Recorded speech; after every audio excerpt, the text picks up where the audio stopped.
Hello, everyone, and welcome once again to the Empowered Self podcast. So my name's John, and I'm going to be your host today.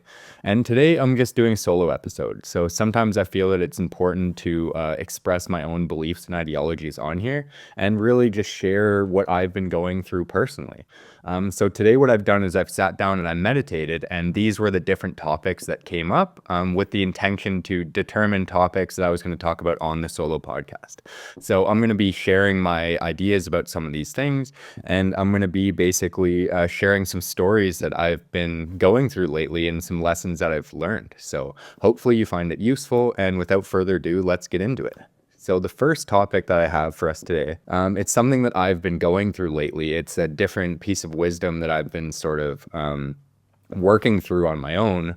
And that issue is shifting limiting beliefs. So I've been basically, as I've been stepping into this greater role within society and a greater role of responsibility within my community and my family, there has come all sorts of different perceptions within me that are basically the source of this is insecurity and the source of this is doubt. So it says, am I really capable of being the person that I say I am? Or am I worthy of stepping into this role of responsibility where other people are going to be counting on me? Yeah, basically it's a fear of failure. It's saying that, if I do step up and do this, what resistance am I going to face, and am I going to be able to overcome it or not? So really, it comes from a lack of belief in myself, a lack of love for myself, and a lack of acceptance for my own gifts and my skill set and my unique value to the world. This can be a major barrier that many of us face as we basically go after the life that we want, a life with more purpose and a life with greater service to others, and therefore greater abundance returning to ourselves, because the more we give, the more we receive, right? So, there's a lot of different resistance that can come up for us as we, take on bigger and better things. And so learning to overcome these limiting beliefs is huge, and it can really set you up on that trajectory that you want in order to become your most fulfilled and purpose-filled self. So learning how to overcome this is something that you'll use throughout the course of your life, because this is something that you're going to constantly run into.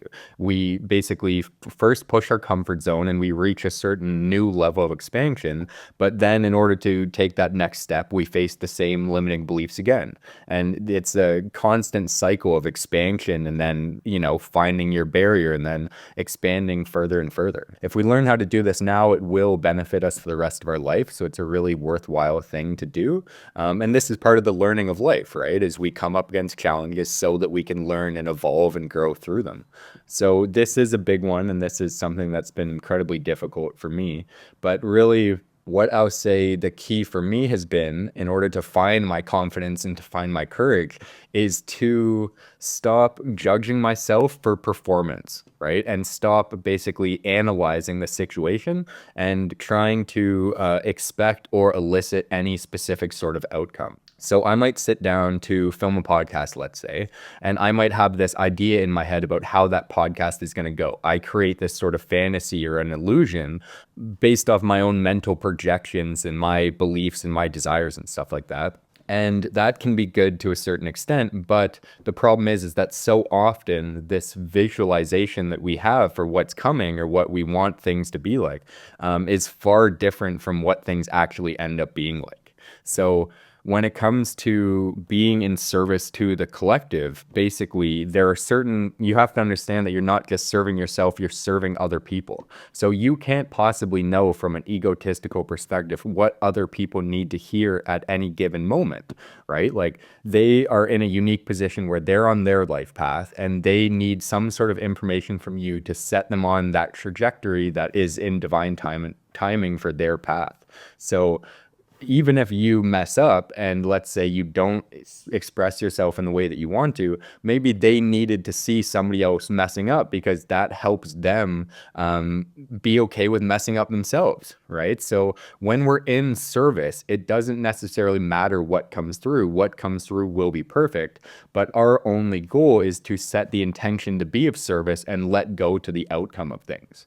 So when you do that, you can have ultimate and endless courage and belief and confidence within yourself, because nothing can go wrong from this perspective. Everything is perfect. You are doing the best you can, and you're essentially learning throughout whatever happens anyway. So the question is just like, are you doing this because you enjoy it, because you love it, or is there some sort of other desire in place that's basically driving these actions forward? And the more that we can basically shift our intentions to more pure and clear ones, and ones that are more heart-centered, the more likely things are to end up in our favor. And, like I said a little bit earlier, the more you give, the more you receive, right? So if we can learn how to do this and give without expectation of result, and then also be open to receiving without expectation of what that receiving is going to look like, then we can really open ourselves up to abundance. And when we do that, we get concrete evidence that shows us that we're on the right path, and it becomes easier and easier to let go of the insecurity and the self-worth,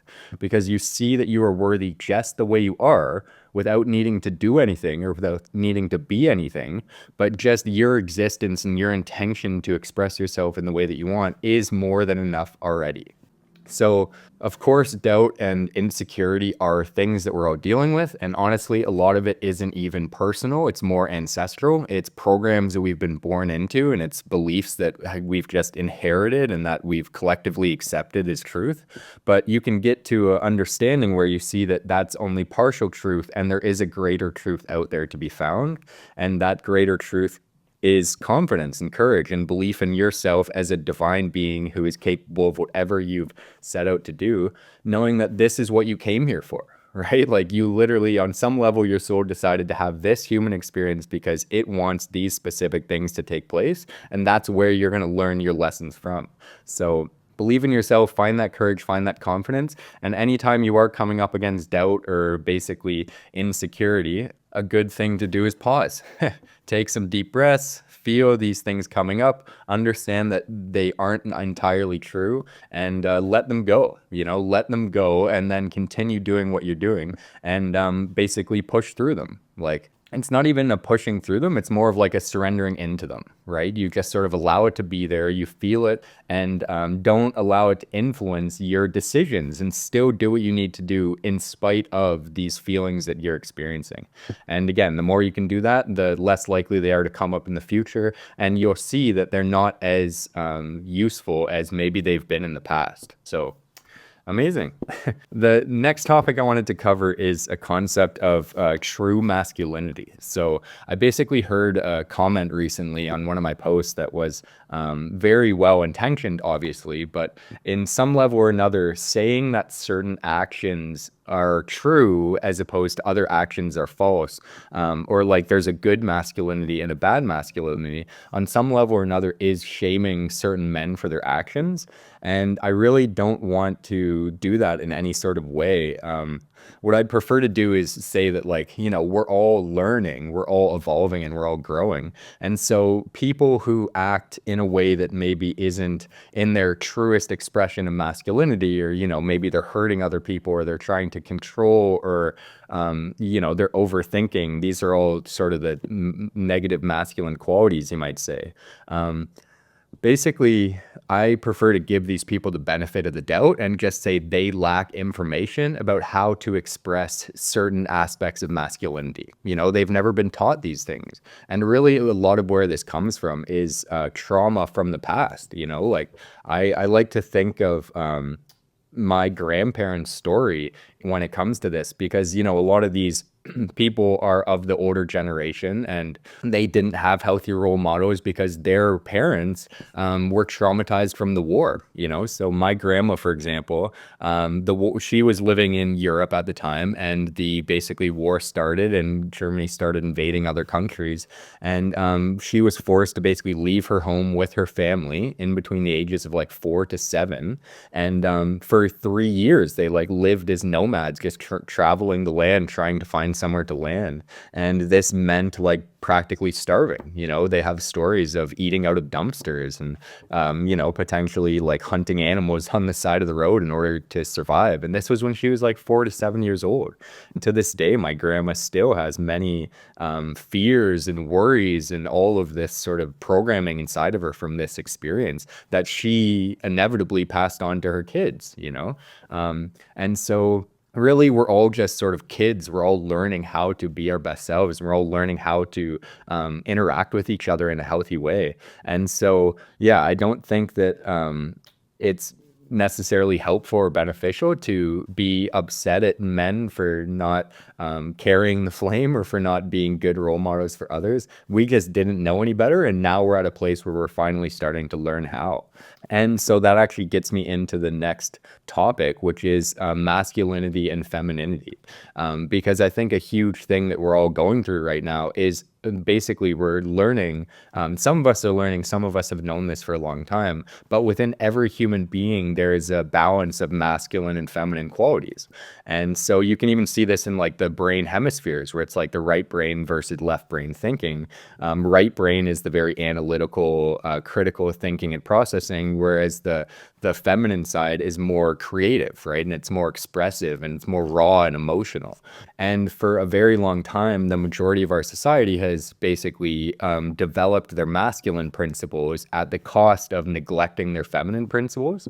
And so this leaves us in an unbalanced state where our mind sort of thinks it knows best, failing to admit that there's this whole other side of reality that it hasn't even tapped into yet. So when we start to accept and acknowledge that each and every individual has a basically relationship between the masculine and the feminine inside of us, then we can start sort of learning how to balance out those energies so that one isn't sort of more powerful than the other, or maybe they aren't quite working together as fluently as they can. So this is so important for us as we're moving forward with like, AI and with all the different things that are happening in our society.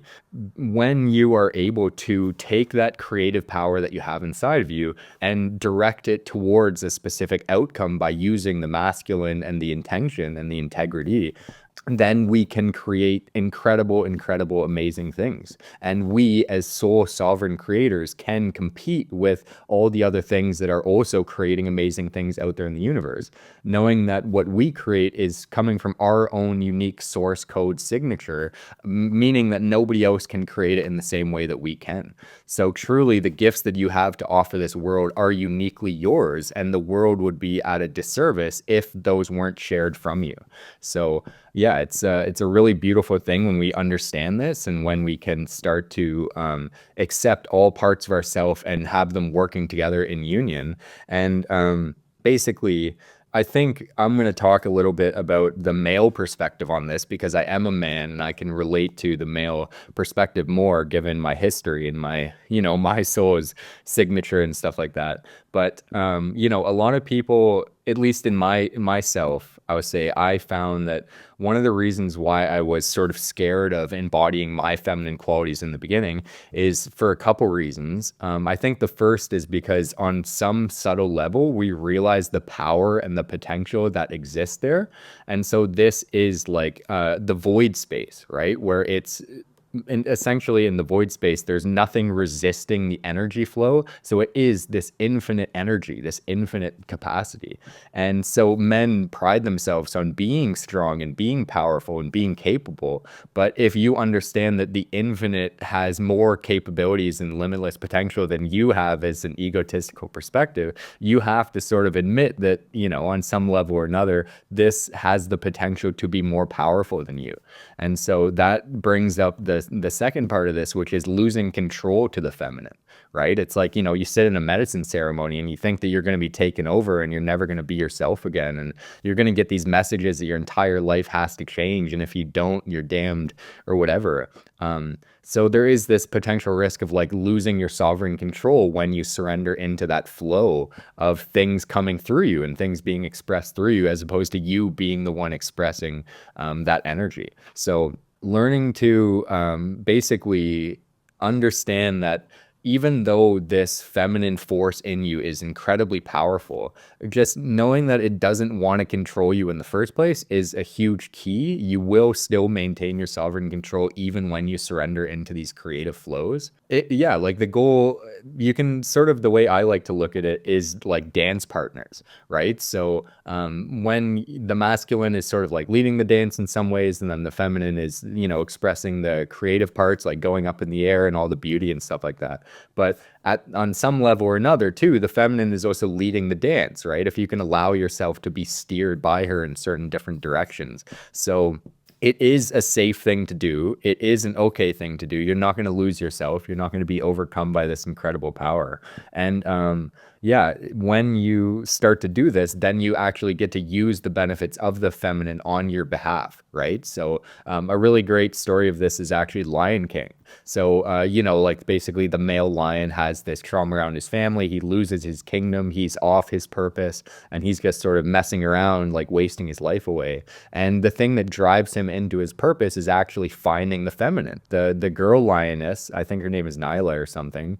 She basically comes and finds him and gives him this allure of this becoming a king again, and he follows that back into his purpose, right? So basically, through this mythological story, which is sort of designed to help guide us in our lives, because there's similar principles at play, you can see that when you start to listen to and balance yourself with and dance with that feminine, then it will guide you to a more purposeful life, a life that you couldn't have achieved alone.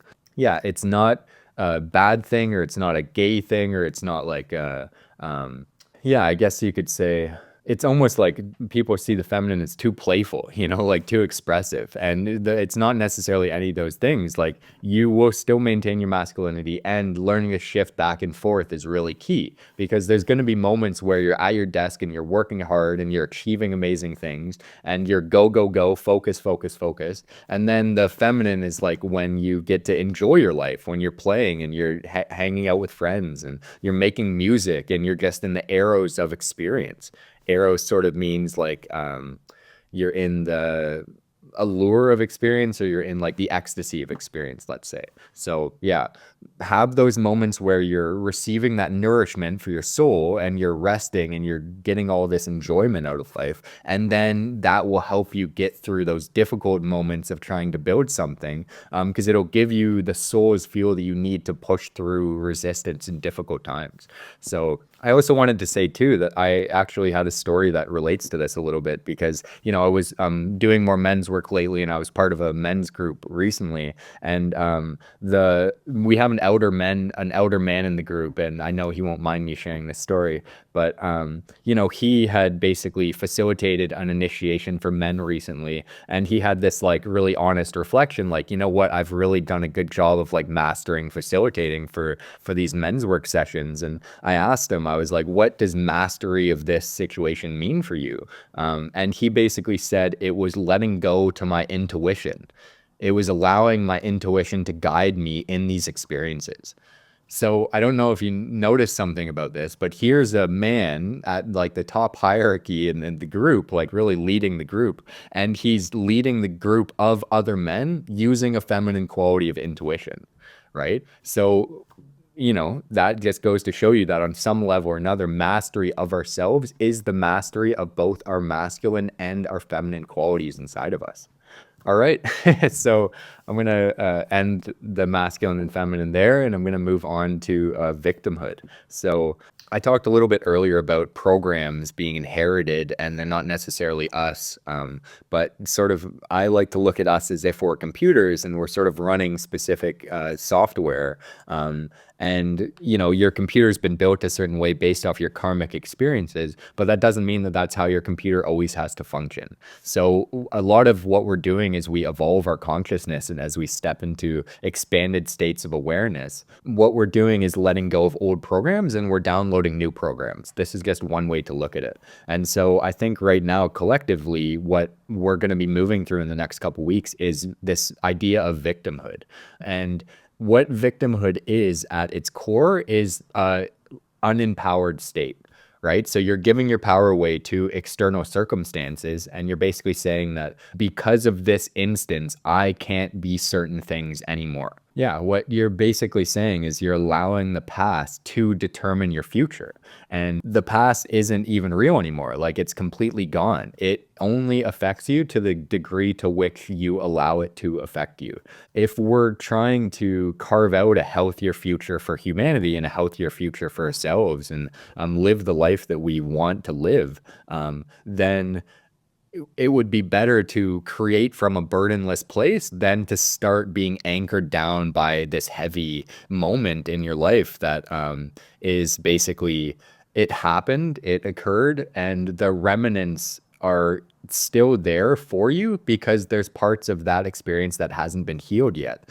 One of the reasons why we allow ourselves to remain unhealed for so long is because the thing that we're facing is either too hard to face or the thing that we're facing is outside of our perception of our egoic selves. So basically, it's we either don't accept, I mean, these are just two examples, but this has been helpful for me. So part of it is not accepting what it would mean for you to become healed. Like you being a victim and being trapped in victimhood allows you to stay comfortable. And so fear of change is actually greater than the uncomfort of this comfort zone. So that can basically keep a lot of people locked into a rigid belief system or a rigid belief, even though they've seen experiences in their life that are starting to break open that belief, and there's light cracking through this wall that they've built around themselves, showing them that, like if you look at the telepathy tapes, for example, right? For a very long time, a lot of people would have said that things like this can't possibly be true, right? Like there's no way humans can telepathically communicate with each other. And yet here you have examples of humans doing it clear as day, sort of irrefutably time and time again in many different studies across many different countries. Still, many people see the telepathy tapes and they'll fall back into their belief system and they'll say, no, it's a hoax or it's not true or whatever, right? But the light is cracking through, right? Like these things are real out there and other people are showing that certain truths exist and that basically go against these concrete ideologies that many of us have. But again, it's like if this person, just to use this as an example, if this person has to admit that maybe telepathy is real, therefore they have to disregard all of who they were up until that moment. Because if you believe a certain thing so concretely, you almost identify your ego with this structure of reality that you think reality is, right? So in order for you to accept a new paradigm, you effectively have to, the old part has to die. It has to no longer exist. It has to cease. You can't have basically one flower growing in another flower's place. Like it just doesn't work that way. So if we are to step into a greater sense of empowerment where we no longer let the past influence who we're going to be, and we basically cut all the ties from our past and we create without any limitations from the moment here and now, that means that we have to let go of victimhood. The other thing I wanted to talk about victimhood, and many of you know that I sort of came out recently as having been a victim of child molestation when I was younger. And I really have tried to let go of the belief about me being a victim of that situation, because if I continued to identify with saying that, like, somebody perpetrated me and that poor me, right, like this happened to me and I was completely in no control of it, so it happened the way it happened and I had no choice about it. If I continue to accept that reality, then I enable myself to basically continue to act out of a victim mentality with the things I did to this day. What that would mean is, like, let's say that I wanted to create a business and I want to start teaching yoga at yoga studios. This victim mentality that I have would say that, oh, I'm not good enough to teach at yoga studios because I had no power in that situation, so I'm not going to have any power in this situation either, right? Like I am at liberty of other people's decisions as to whether or not I can make that happen or not.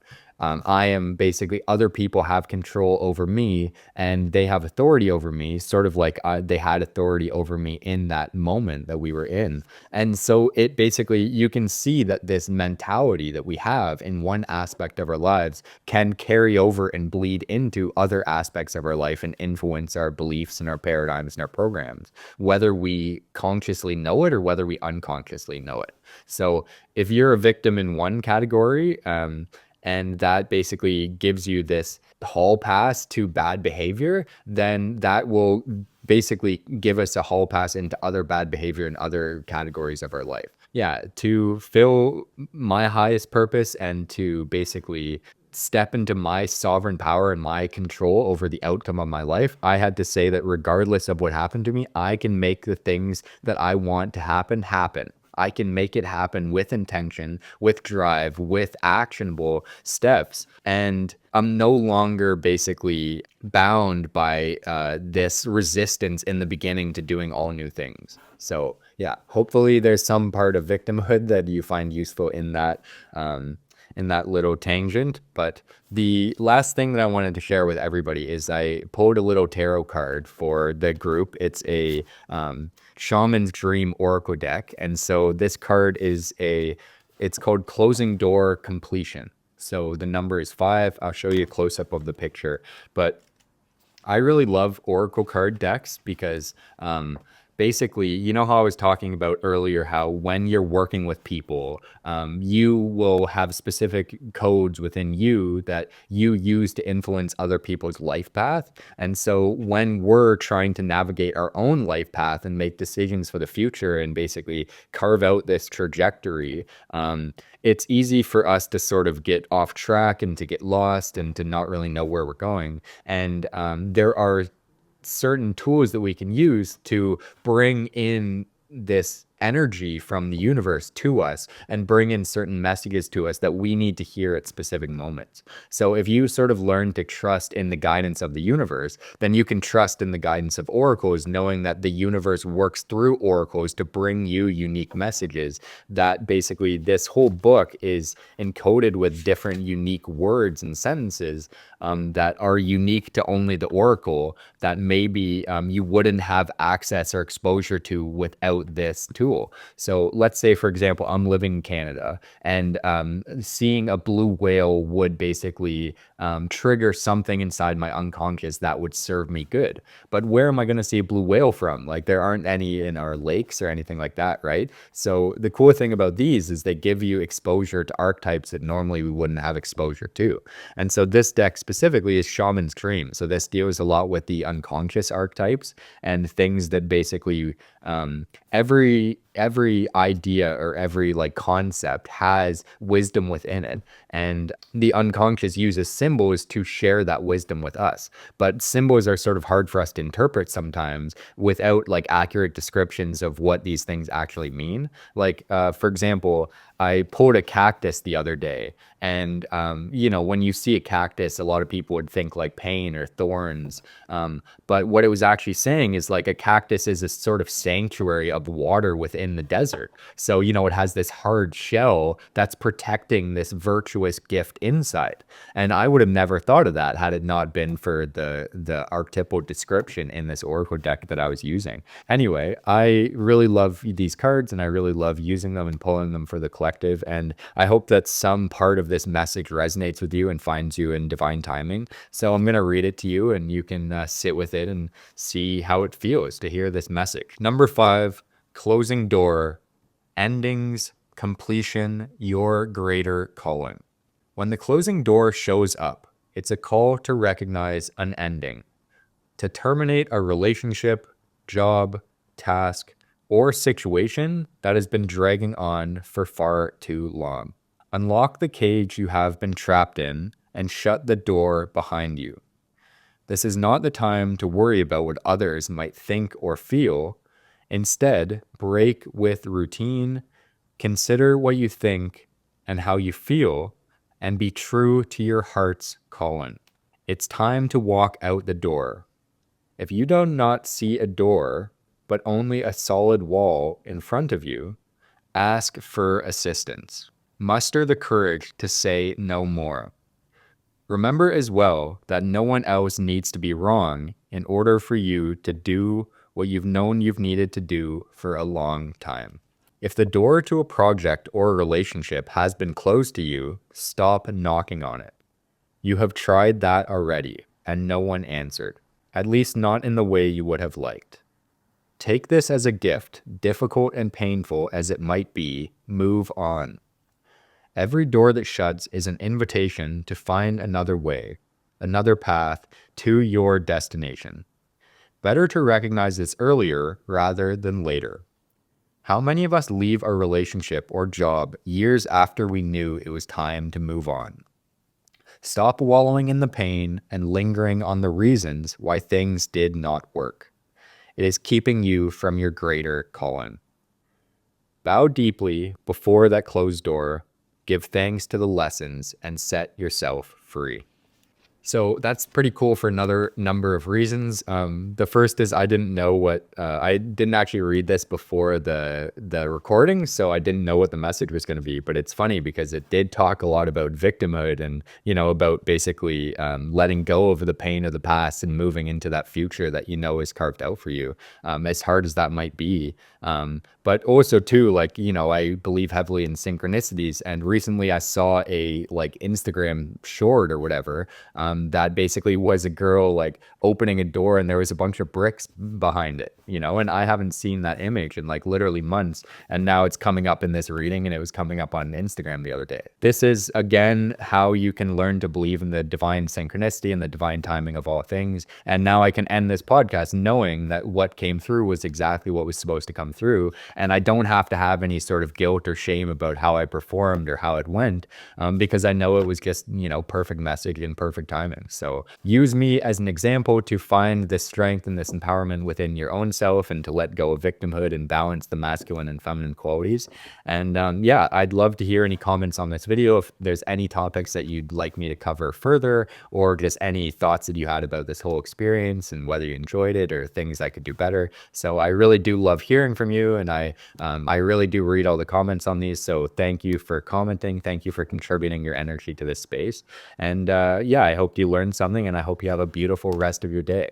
So thank you all so much. Once again, I'm going to be basically offering some different workshops and events happening in London soon. Hopefully going to be doing a weekly community social event so we can gather and start to form networks and friendships and community. I'm also going to be doing some men's work and continuing to teach online. And really, if you want to work on me one-on-one with coaching, and we can just sit down and basically, talk about what you have going on, and I can support you in anything you potentially would like help with. I'd love to do coaching with some people as well. So thank you so much for watching. We'll see you in the next episode. Bye-bye.